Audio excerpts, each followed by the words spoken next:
এই যে শাবান মাস চলতেছে, এই শাবান মাসের মধ্য রজনী, যেটাকে হাদিসের ভাষায় বা আরবিতে বলে লাইলাতুল নিসফি মিন শাবান, শাবানের মধ্য রজনী, আর আমাদের বাংলাদেশে এটাকে বলে শবে বরাতের রাত। তো কথা একই। তো এটা নিয়ে আমাদের দেশে কি বলবো যে বাড়াবাড়িও আছে, আবার ছাড়াছাড়িও আছে।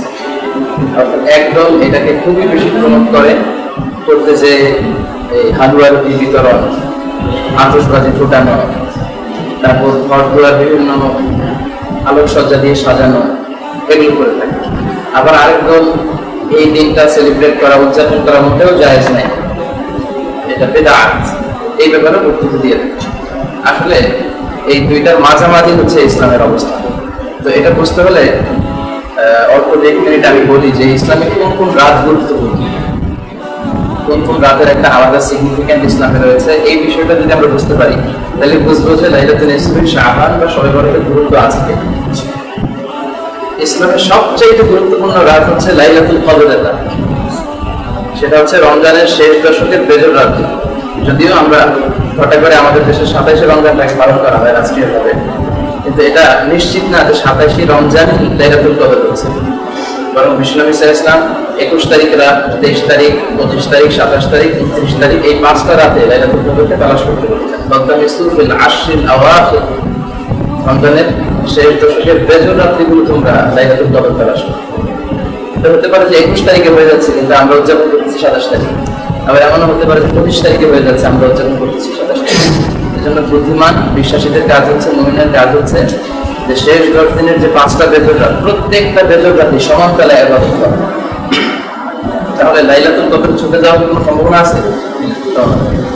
তাহলে এই 5 রাত ইসলামের সবচেয়ে বেশি গুরুত্বপূর্ণ কদরের রাত, শেষ দশকের 5টা বেজর রাত।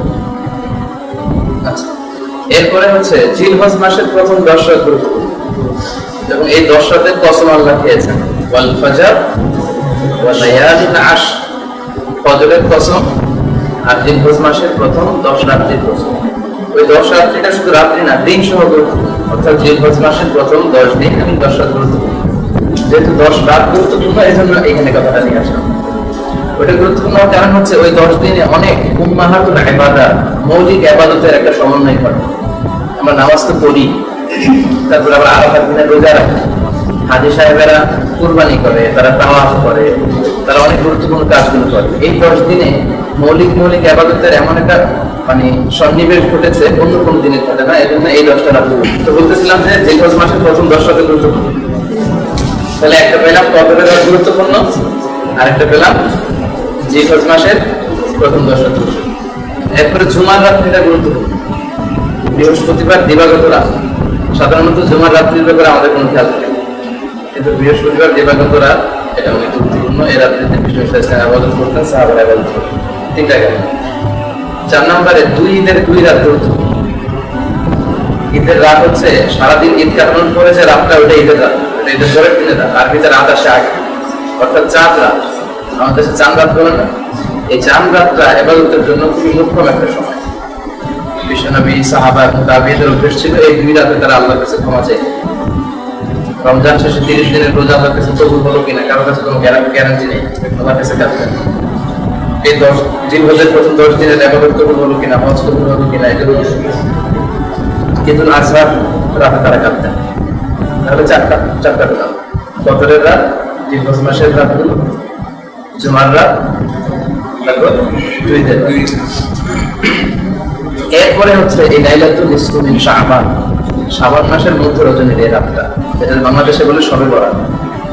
সমস্যা হচ্ছে আমাদের দেশে সবচেয়ে বেশি উৎসব মুখর পরিবেশে পালন করা হয় কোন রাত বলেন তো? শবে বরাত। আমরা সবাই দেখি দেশে জানুয়ারিতে শবে বরাতে যেই জাঁকজমকপূর্ণ একটা ইমেজ নিয়ে পালন করা হয়, ঘরে ঘরে হালুয়া রুটি বিতরণের বিষয়টা, অনেক বেশি ইবাদত করা। ইবাদত করতে সমস্যা নাই, কিন্তু বিষয়টা হচ্ছে ইসলাম যে রাতকে বেশি গুরুত্বপূর্ণ বলে আমাদেরকে জানিয়েছে, আমাদেরকে ওই রাতটাকেই সবচেয়ে গুরুত্বপূর্ণ হিসেবে নিতে হবে। এবং যেই রাতগুলোকে অপেক্ষাকৃত কম গুরুত্বপূর্ণ হিসেবে আইডেন্টিফাই করা হয়েছে, ওই রাতগুলোকে ওই পরিমাণ গুরুত্ব দিয়ে আমাদেরকে উদযাপন করতে হবে, ইবাদত করতে হবে। লাইলাতুল নিসফি মিন শাবান বা শবে বরাতের ব্যাপারে দয়ীফ হাদিসের অভাব নেই। ওগুলো বলতে গেলে অনেক সময় লাগে। সহিহ হাদিস আছে 1-2টা, এটা হাদিস শাস্ত্রের বিশারদ নাসিরউদ্দিন আল আলবানী, উনি ওনার হাদিসের যে ভলিউম কালেকশন সিলসিলাতুল আহাদিস সাহিহা এর মধ্যে উনি সহিহ বলেছেন, একটা হাদিসকে আর একটা হাদিসকে হাসান বলেছেন। আমরা জানি যে সহিহ হাদিস আর হাসান হাদিস এই দুইটা হাদিস দিয়ে শরীয়তের রুলিং বা কোডিং করা যায়, আহকাম সাব্যস্ত করা যায়, কিন্তু দাঈফ হাদিস দিয়ে করা যায়। হাদিসের অনেক প্রকারভেদ, সবচেয়ে মৌলিক যে প্রকারভেদ সেটা হচ্ছে সহিহ, হাসান, তারপরে দাঈফ। তো এই লাইলাতুল নিসফে শাবান বা শবে বরাতের সিগনিফিকেন্সের ব্যাপারে দুই ধরনের হাদিস পাওয়া যায়, সহিহ পাওয়া যায়, হাসান হাদিস পাওয়া যায়। ইন্নাল্লাহা লা ইয়াগফিরু বিহাদিহি লাইলাতি জামিআ ইবাদিহি ইল্লা মুশরিক আও মুশাহিন আও কাতিলু নাফসিন আও জানি।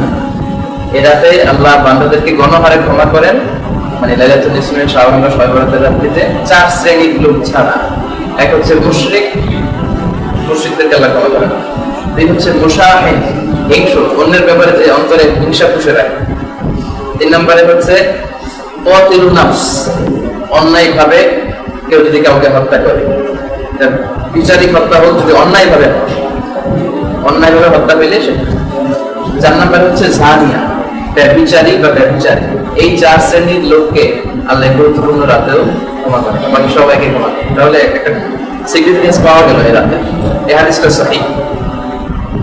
আরেকটা হাসান হাদিস আছে, ওখানেও টেক্সটটা একই রকম, ওই চারটার জায়গায় শুধু দুইটার কথা আছে, ইল্লা মুশরিক আও মুশাহিন, তাহলে ঘুরে ফিরে কথাই। তো এই দুইটা হাদিস থাকার কারণে, একটা সহিহ আর একটা হাসান, এই দুইটা হাদিস পাওয়ার কারণে এই রাতের যে একটা গুরুত্ব আছে ইসলামে, এটা প্রমাণিত। তাছাড়া আরেক দিক থেকেও এই রাতের একটা গুরুত্ব ফুটে ওঠে, সেটা হচ্ছে এমনি ইন জেনারেল প্রতি মাসের 3 দিন রোজা রাখা সুন্নাত, এগুলোকে বলে আইয়ামুল বীদ, অর্থাৎ 13, 14, 15। তো লাইলাতুল নিসফে শাবান, শাবানের কত রজনী আপনারা জানেন? শাবান মাসের কত তারিখে শবে বরাত হয়? 14 তারিখ দিবাগত রাত। তাহলে ওই যে সুন্নাত হাদিসের সাথে এটা মিলে যাচ্ছে না?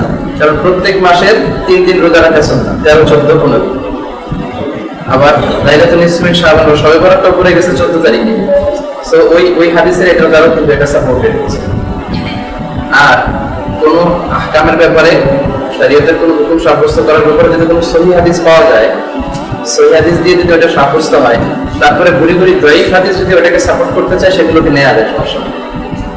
যেমন একটা দাঈফ হাদিস আছে খুবই প্রসিদ্ধ, ওই রাতে মা আয়েশার ঘরে বিশ্বনবী থাকতেন। এট এ টাইমে 9 জন স্ত্রী বেঁচে ছিল, তিনি ভাগ করে পালাক্রমে এক একদিন এক স্ত্রীর সাথে সময় কাটাতে পারতেন। মা আয়েশার ঘরে যেদিন ছিল লাইলাতুল নিসফে শাবানের, ওই রাতে তিনি বিশ্বনবীকে খুঁজে পাচ্ছেন। উনি ভাবলেন অন্য কোন স্ত্রীর ঘরে বিশ্বনবীর খুঁজতে আরম্ভ করলেন। দেখেন অন্য কোন স্ত্রীর ঘরের বাইরে বিশ্বনবীর জুতা নেই।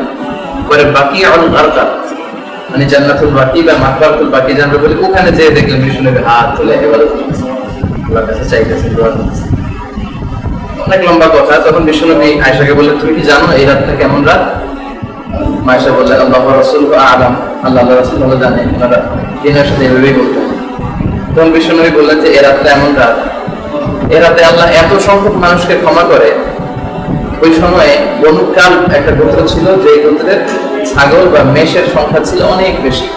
বিশ্বনবী বললেন, বনু কালবের লোকদের কাছে যত পরিমাণ মেষ বা ছাগল আছে, ওই ছাগলের গায়ে যত পরিমাণ পশম আছে, তার চেয়ে বেশি পরিমাণ সংখ্যক লোককে আল্লাহ এরাতে মাফ করে।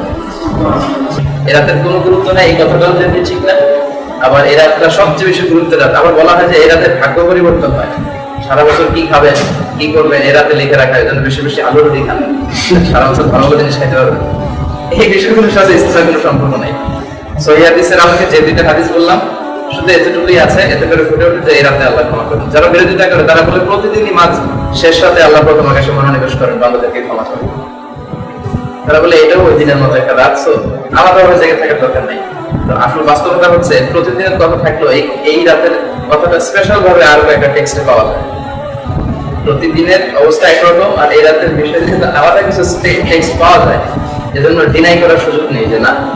এজন্য সবচেয়ে ইনসাফ হচ্ছে মধ্যম পন্থা অবলম্বন করা, মানে মাঝামাঝি থাকা। যতটুকু গুরুত্ব দেওয়া হয়েছে তাতে করে ওই যে রাতগুলো বললাম, ওই রাতগুলোর পরে অবস্থানে ধরা যায়, বা লাইলাতুল কদরের চেয়ে কখনোই এই রাতকে গুরুত্বপূর্ণ মনে করা ঠিক হবে না।